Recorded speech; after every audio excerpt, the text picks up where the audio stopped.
बिस्मिल्लाहिर्रहमानिर्रहीम। अल्लाह पाक तेरा शुक्र है अज फिर अपने काम उत्ते सानू हिम्मत दी असीं बाहर निकले अज दादा जी साडा जेहड़ा वलंटियर आ सीनियर वलंटियर समोसे करना पिया वा। हाँ जी, और ਅਸੀਂ ਪੁੱਛਦੇ ਹਾਂ ਇਹਨਾਂ ਕੋ ਕਿ ਜ਼ਫਰ ਸਾਹਿਬ ਤੁਸੀਂ ਇਹ ਸਮੋਸੇ ਕੱਢਦੇ ਪਏ ਜੇ ਖੈਰ ਆ? ਬਾਜੀ ਸ਼ੁਕਰ ਅੱਲਾ ਦਾ। ਇਹ ਰੇੜੀ ਨਾ ਤੁਸੀਂ ਕਿਹਾ ਸੀ ਇੱਕ ਬਾਜੀ ਸੀਗੀ, ਉਹਨੂੰ ਨਾ ਆਕਸੀਜਨ ਦਾ ਮਸਲਾ ਸੀ। ਅੱਛਾ, ਉਹਦੇ ਵਾਸਤੇ ਸਿਲੰਡਰ ਦਾ ਬੰਦੋਬਸਤ ਕੀਤਾ ਸੀ, ਆਕਸੀਜਨ ਦਾ ਬੰਦੋਬਸਤ ਕੀਤਾ, ਲੇਕਿਨ ਆਪਾਂ ਉਹਦੇ ਨਾਲ ਵਾਅਦਾ ਕੀਤਾ ਸੀ, ਤੁਸੀਂ ਵੀ ਵਾਅਦਾ ਕੀਤਾ ਸੀ ਵੀ ਇਹਨੂੰ ਨਾ ਰੇੜੀ ਦੇਣੀ ਹੈ, ਕਾਰੋਬਾਰ ਦੇਣਾ। ਉਹਨੇ ਕਿਹਾ ਕਿ ਮੈਨੂੰ ਸਮੋਸਿਆਂ ਵਾਲੀ ਰੇੜੀ ਬਣਾ ਦਿਓ। ਅੱਛਾ, ਉਹਦੇ ਵਾਸਤੇ ਨਵੀਂ ਰੇੜੀ, ਨਵਾਂ ਸ਼ੋਕੇਸ ਜਿਹੜਾ ਤਿਆਰ ਕੀਤਾ ਵਾ। ਸਹੀ ਹੋ ਗਿਆ, ਸਹੀ ਹੋ ਗਿਆ। ਤੇ ਨਾਮ ਕੀ ਉਹਨਾਂ ਦਾ? ਮੁਹੰਮਦ ਆਸਫ। ਮੁਹੰਮਦ ਆਸਫ।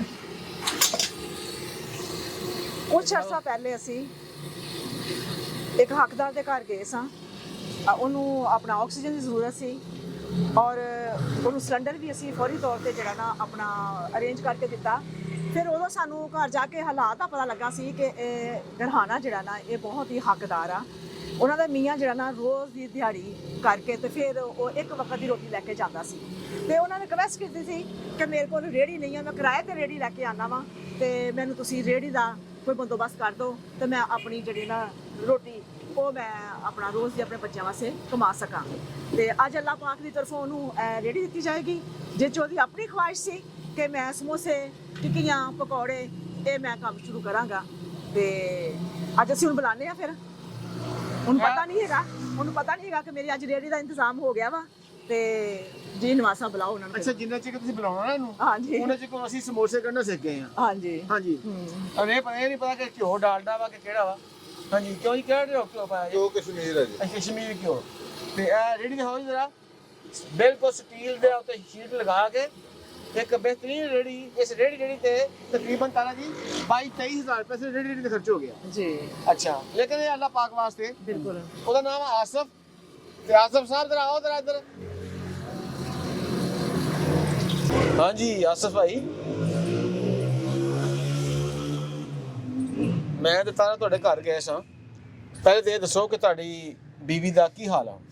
माशाल्लाह जी बहुत बेहतर है अगे नालों। अच्छा। ऑक्सीजन लगवाने हैं। अच्छा। बहुत घट हुण पहले 24 घंटे से फिर 12 फिर 6 फिर 3 घंटे होई।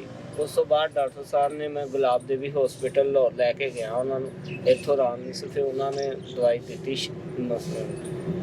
तो फिर थोड़ा नेक्स्ट एड दिता उन्होंने, दवाई वगैरह दी है तो उन्होंने कुछ बेहतर है। ਜੋ ਸਾਡੇ ਜ਼ਿੰਮੇ ਤੁਸੀਂ ਲਾਇਆ ਸੀ ਸਾਡੇ ਲਈ ਕੋਈ ਅਸਰ ਤਾਂ ਨਹੀਂ ਗਈ? नहीं जी तुसीं बहुत तावन किया जी मेरा, बहुत अल्लाह पाक ने मेरा एहसान, अल्लाह पाक का शुक्र है जी मेरे ते मेरे जी विच तुरे फिरदे। ਹਾਂ ਬੜੀ ਗੱਲ ਆ। ਤੇ ਉਦੋਂ ਤਾਂ ਬਹੁਤ ਹਾਲਾਤ ਖਰਾਬ बहुत ਸਨ। परेशान से ਤੇ ਤਾਰਾ ਜੀ ਉਹੀ ਆਸਫ ਆ ਹਾਂਜੀ। ਜਿਹਦੀ ਬੀਵੀ ਜਿਹੜੀ ਸੀ ਬਿਸਤਰੇ ਲੰਮੇ ਪਈ ਸੀ। ਹਾਂਜੀ। ਤੇ ਉਹਨੂੰ ਬਾਰ-ਬਾਰ ਆਕਸੀਜਨ ਵਾਸਤੇ ਹਸਪਤਾਲ ਜਾਣਾ ਪੈਂਦਾ ਸੀ। ਹਾਂਜੀ। ਤੇ ਅੱਲਾਹ ਪਾਕ ਨੇ ਰਾਹ ਇਨਸਾਨੀ ਗਰੁੱਪ ਨੂੰ ਤੌਫੀਕ ਦਿੱਤੀ ਕਿ ਤੁਸੀਂ ਉੱਥੇ ਗਏ ਤੇ ਉਹਦਾ ਬੰਦੋਬਸਤ ਹੋਇਆ ਤੇ ਤੁਸੀਂ ਉੱਥੇ ਵਾਅਦਾ ਕਰਕੇ ਆਏ ਸੀ ਕਿ ਇਹਦਾ ਰੋਜ਼ਗਾਰ ਜਿਹੜਾ ਉਹ ਜਾਏਗਾ। ਹਾਂਜੀ। ਤੇ ਅੱਜ ਉਹ ਅੱਜ ਤੁਹਾਨੂੰ ਹੈ ਅੱਲਾਹ ਪਾਕ ਦੀ ਤਰਫੋਂ ਇਹ ਰੋਜ਼ਗਾਰ ਦਿੱਤਾ ਜਾਂਦਾ ਹੈ। जी मैं ना कि खुश हाँ, अल्लाह पाक ने मेरे मुश्किल हल कर दी थी। मैं बहुत परेशान सीगा, मैं को लांदा सीगा तो मेरे कोई कुछ लोग मेरे को चीज़ नहीं सी लेंदे हैगे कि तेरे को ना सफाई वगैरह नहीं है। हाँ। ते हुण माशाल्लाह मैं अल्लाह खैर करे इंशाल्लाह सुबह लैके जावांगा, रेडी बाहर कड्डांगे। ਹਾਂਜੀ, ਸਫਾਈ ਦਾ ਜ਼ਿਆਦਾ ਖਿਆਲ ਸਫਾਈ, ਰੱਖਣਾ ਚਾਹੀਦਾ ਹਾਂਜੀ। ਕਿਉਂਕਿ ਇਹ ਖੁਰਾਕ ਆ, ਇਹ ਫੂਡ ਆ ਜਿਹੜਾ ਲੋਕਾਂ ਨੇ ਖਾਣਾ ਵਾ ਹਾਂਜੀ, ਹਾਂਜੀ। ਤੇ ਬਿਮਾਰ ਨਾ ਹੋ ਜਾਣ। ठीक है ਹਾਂਜੀ, ਬਹੁਤ ਜ਼ਿਆਦਾ ਸਫਾਈ ਦਾ ਖਿਆਲ ਰੱਖਣਾ ਹੈ। ਰੇੜੀ ਕੈਸੀ ਹੈ? रेडी माशाल्लाह बहुत सोहनी है जी। मैं ਜਿੱਦਾਂ ਰੇੜੀ ਰੱਬ ਨੇ ਸੋਹਣੀ ਦਿੱਤੀ ਹੈ ਨਾ, ਹਾਂਜੀ। ਇਸੇ ਕੰਮ ਵੀ ਹੁਣ ਸੋਹਣਾ ਕਰਨਾ ਵਾ। सोहना है। ਠੀਕ ਹੈ, ਆਪਣੇ ਆਪ ਨੂੰ ਵੀ ਸਾਫ਼ ਰੱਖਣਾ ਵਾ ਤੇ ਰਿਜ਼ਕੇ ਹਲਾਲ ਕਮਾਉਣ ਵਾਸਤੇ ਆਪਣੇ ਹੱਥ ਵੀ ਸਾਫ਼ ਰੱਖਣੇ ਆ। ਇਹ ਨਹੀਂ ਕਿ ਤੁਸੀਂ ਹੱਥ ਨਾਲ ਇਹਨੂੰ ਸਾਫ਼ ਕਰਦੇ ਹੋਵੋ ਤੇ ਮੁੜ ਕੇ ਸਮੋਸੇ ਵੀ ਉਸ ਹੱਥ ਨਾਲ ਫੜਾਉਂਦੇ ਹੋਵੋ। ਕੋਸ਼ਿਸ਼ ਕਰੋ ਕਿ ਇਹ ਸਮੋਸਿਆਂ ਵਾਸਤੇ ਇੱਕ ਚਿਮਟਾ ਰੱਖੋ। ਹੁਣ ਕੀ ਕਹਿੰਦੇ ਤਾਰਾ ਜੀ? ਹਾਂਜੀ, ਚਿਮਟਾ ਹੀ ਹੁੰਦਾ ਜੇ ਹਾਂ, ਚਿਮਟੀ। ਚਿਮਟਾ ਟਾਈਪ ਹੁੰਦਾ ਵਾ, ਹਾਂਜੀ। ਉਹ ਚ ਰੱਖੋ ਜਿਸੋ ਕਿਸੇ ਕਸਟਮਰ ਨੂੰ ਦਿੰਦੇ ਹੋ, ਬੱਚੇ ਨੂੰ ਦਿੰਦੇ ਹੋ, ਉਹਦੇ ਨਾਲ ਫੜ ਕੇ ਤੁਸੀਂ। ਕਿਉਂਕਿ ਹੱਥ 100 ਜਗ੍ਹਾ ਤੇ ਲੱਗਦਾ ਵਾ। ਜੋ ਚੀਜ਼ ਨੂੰ ਤੁਸੀਂ ਪਕੜੋਗੇ ਨਾ ਚਿਮਟੇ ਨਾਲ ਪਕੜ ਕੇ ਫਿਰ ਪਲੇਟ 'ਚ ਪਾ ਕੇ ਦਿਓ। ਸਫਾਈ ਨਿਸਫ ਅਮਾਨ ਆ ਤੇ ਸਫਾਈ 'ਚ ਖੁਦਾਈ ਆ। ਠੀਕ ਹੈ, ਅੱਲਾਹ ਪਾਕ ਵੀ ਰਾਜ਼ੀ ਹੁੰਦਾ ਵਾ ਤੇ ਸਾਡੇ ਨਬੀ ਪਾਕ ਵੀ ਰਾਜ਼ੀ ਹੁੰਦੇ ਆ। ਇਸ ਕਰਕੇ ਕਿ ਇਹ ਚੀਜ਼ ਜਿਹੜੀ ਬੱਚਿਆਂ ਜਾਣੀ ਕੋਈ ਬਿਮਾਰ ਨਾ ਹੋਵੇ। ਠੀਕ ਹੈ, ਤੇ ਅੱਲਾਹ ਪਾਕ ਤੁਹਾਡੇ ਕਾਰੋਬਾਰ 'ਚ ਇਜ਼ਾਫਾ ਕਰੇ ਔਰ ਤੁਹਾਡੇ ਵਾਸਤੇ ਆਸਾਨੀਆਂ ਫਰਮਾਏ, ਤੁਹਾਡੇ ਦੁੱਖ ਤਕਲੀਫ ਉਹ ਦੂਰ ਹੋਵੇ। खुश हाँ मैं जी, अल्लाह पाक ने मैनू ये रेडी दी है। मैं अपना ਰੋਜ਼ਗਾਰ ਤੇ ਚਲਾਵਾਂ। ਘਰ ਦਾ ਪਤਾ ਲੱਗ ਗਿਆ ਕਿ ਰੇੜੀ ਮਿਲ ਗਈ ਆ? ਹਾਂਜੀ ਉਹਨਾਂ ਨੂੰ ਮੈਂ ਉਹਨਾਂ ਕੀ ਆਖਿਆ, ਕੋਈ ਪੈਗਾਮ ਦਿੱਤਾ ਨਾ? ਉਹਨਾਂ ਨੇ ਬਹੁਤ ਖੁਸ਼ ਹੋਏ, ਉਹ ਤੇ ਇੰਤਜ਼ਾਰ ਕਰ ਰਹੇ ਸੀ ਮੇਰਾ ਕਿ ਰੇੜੀ ਲੈ ਕੇ ਗਏ ਅੱਛਾ। ਤੇ ਲੈ ਕੇ ਇਹ ਐ ਲੋ, ਇਹ 10,000 ਰੁਪਇਆ ਵਾ। ਇਹਦੇ ਵਿੱਚ ਭਰਪੂਰ ਤਰੀਕੇ ਨਾਲ ਤੁਸੀਂ ਸਮਾਨ। ਆਪਣਾ ਸਮਾਨ ਪਾਣਾ ਵਾ। ਮੈਂ ਤੁਹਾਨੂੰ ਸਮਾਨ ਵਾਸਤੇ ਦੇ ਰਹੀ ਹਾਂ, ਠੀਕ ਹੋ ਗਿਆ ਪਕੌੜੇ ਵੀ ਰੱਖਣਾ, ਟਿੱਕੀਆਂ ਵੀ ਰੱਖਣਾ। ਨਹੀਂ, ਤੁਹਾਡਾ ਇੱਕ ਬਾਜੀ ਮੈਂ ਪਹਿਲੇ ਇਹਨਾਂ ਨਾਲ ਹਾਂ। ਇਹ ਸਿਸਟਮ ਖਤਮ ਕਰਕੇ ਨਾ ਇੱਥੇ ਚੁੱਲ੍ਹਾ ਲਗਵਾਉਣਾ ਵਾ, ਬਣਵਾਉਣਾ ਵਾ। ਹਾਂਜੀ, ਜੋ ਵੀ ਤੁਸੀਂ ਕਰਨਾ ਨਾ, ਇਹ ਤੁਹਾਨੂੰ ਇਸ ਵਾਸਤੇ ਪੈਸੇ ਦਿੱਤੇ ਨੇ, ਉਹ ਤੁਸੀਂ ਆਪਣਾ ਕਰੋ। ਠੀਕ ਹੋ ਗਿਆ ਠੀਕ ਹੋ ਗਿਆ। ਤੇ ਇਸ ਮੌਕੇ ਤੇ ਮੈਂ ਛੋਟਾ ਜਿਹਾ ਪੈਗਾਮ ਦੇਣਾ ਚਾਹੁੰਦਾ ਕਿ ਕਾਫੀ ਅਰਸੇ ਵਿੱਚ ਤੌਤਰ ਰਿਹਾ, ਸਾਡੇ ਕੋਲ ਜ਼ਾਤੀ ਮਸਰੂਫੀਆਂ ਸਨ। इंशाअल्लाह हर रोज़ बाहर निकलांगे, लोगों को रोज़गार, रेहड़ियाँ, दुकाना, मकान, मेडिकल की सहूलत हर शहर अल्लाह पाक को दी जाएगी। क्यों था जी जी बिल्कुल। ते बाहर निकला करो, मौसम ना वेख्या करो, मौसम खराब है तो बाहर निकलना, ये भी ना वेख्या करो सवेर की रोटी नहीं खाती बाहर निकलना नहीं, बाहर निकलो, रोटी देने वाला रब की जात आ।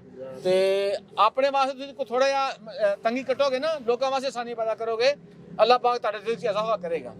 नवाज साहब, मैं तो ये कहांगी अपने दर्द पैदा कर लो, थोड़ा जिन्ना ਦਰਦ ਇਨਸਾਨੀਅਤ ਵਾਸਤੇ ਪੈਦਾ ਕਰ ਲੋਗੇ ਨਾ, ਤੇ ਉਸ ਦਰਦ ਦੇ ਵਿੱਚ ਹੀ ਤੁਹਾਨੂੰ ਅਹਿਸਾਸ ਹੋਏਗਾ। ਤੁਸੀਂ ਸੋਚੋਗੇ, ਤੁਸੀਂ ਬਾਹਰ ਅੰਦਰ ਜਦੋਂ ਨਿਕਲੋਗੇ ਨਾ, ਉਦੋਂ ਤੁਸੀਂ ਜਦੋਂ ਤੁਹਾਡੀਆਂ ਨਜ਼ਰਾਂ ਦੇਖਣਗੀਆਂ ਨਾ, ਤੇ ਫਿਰ ਉਹ ਦਰਦ ਵਿੱਚ ਤੁਸੀਂ ਮਹਿਸੂਸ ਕਰੋਗੇ ਉਸ ਦਰਦ ਨੂੰ, ਔਰ ਫਿਰ ਉਸ ਅੱਲਾਹ ਪਾਕ ਦੇ ਦਿੱਤੇ 'ਚ ਕੁਝ ਆਸਾਨੀ ਕਰੋਗੇ ਨਾ, ਤੇ ਅੱਲਾਹ ਪਾਕ ਤੁਹਾਡੇ ਤੇ ਬਹੁਤ ਰਾਜ਼ੀ ਹੋਏਗਾ। ਤੁਹਾਡੇ 'ਚ ਬਰਕਤ ਆਏਗੀ, ਤੁਹਾਡੇ ਕੰਮ 'ਚ ਬਰਕਤ ਆਏਗੀ, ਤੁਹਾਡੇ ਘਰ 'ਚ ਬਰਕਤ ਆਏਗੀ, ਤੁਹਾਡੇ ਜੀਆਂ 'ਚ ਬਰਕਤ ਆਏਗੀ। ਇਸ ਬਰਕਤ ਨੂੰ ਹਾਸਲ ਕਰਨ ਦੀ ਕੋਸ਼ਿਸ਼ ਕਰੋ। ਇਹ ਬਰਕਤਾਂ ਕੁਝ ਕਰਕੇ ਮਿਲਦੀਆਂ ਵਾ, ਐਵੇਂ ਨਹੀਂ ਮਿਲਦੀਆਂ। ਬਹੁਤ ਸ਼ੁਕਰੀਆ। ਅੱਲਾਹ ਪਾਕ ਤੁਹਾਨੂੰ ਸਿਹਤ ਜ਼ਿੰਦਗੀ ਸਲਾਮਤੀ 'ਚ ਰੱਖੇ। ਹੁਣ ਤੁਸੀਂ ਆਪਣੀ ਮਿਹਨਤ ਕਰੋ। ਹਾਂਜੀ, ਓਕੇ ਜੀ, ਅੱਲਾਹ ਹਾਫਿਜ਼।